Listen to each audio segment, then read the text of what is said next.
L'agriculture biologique, aujourd'hui, s'inscrit dans une démarche plus large, sociétale dans son ambition, vers des systèmes alimentaires durables et prend en compte de plus en plus dans la manière dont elle se diffuse des questions qui concernent la garantie d'une rémunération équitable pour les producteurs, d'un accès abordable pour les consommateurs et la volonté de plus en plus manifeste de reterritorialiser les systèmes agroalimentaires. Vous dites que l'offre en fruits et légumes, en bio local est finalement très inférieure à la demande.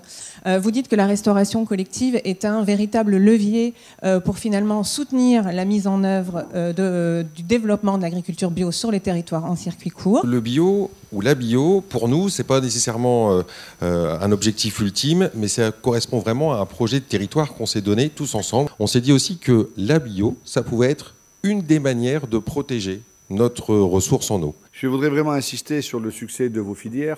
Au moment où on parle du revenu des agriculteurs. Nous nous sommes fixés 50% de bio et local à partir de 2020. Nous sommes aujourd'hui un peu plus de 20%. Et par contre, nous avons le projet de construire la future cuisine centrale à l'intérieur du marché d'intérêt national pour permettre la facilité d'obtenir par les circuits de proximité des produits bio.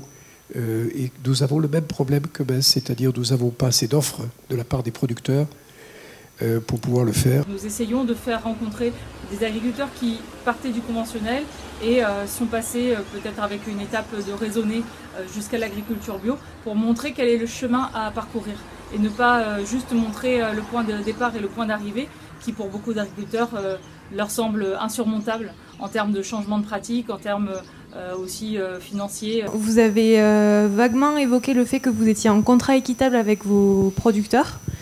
Est-ce que vous avez réussi à concrétiser également avec les distributeurs pour que ça aille jusqu'au bout de la chaîne? Les gens n'ont pas l'impression d'être juste là pour payer leur panier de courses, mais de participer et de s'approprier en fait ce qu'ils achètent. De rendre accessible au plus grand nombre sur le lieu de travail l'alimentation bio locale. Mais il faut absolument que le bio soit mieux pris en compte et les pratiques soient mieux prises en compte dans le cadre de la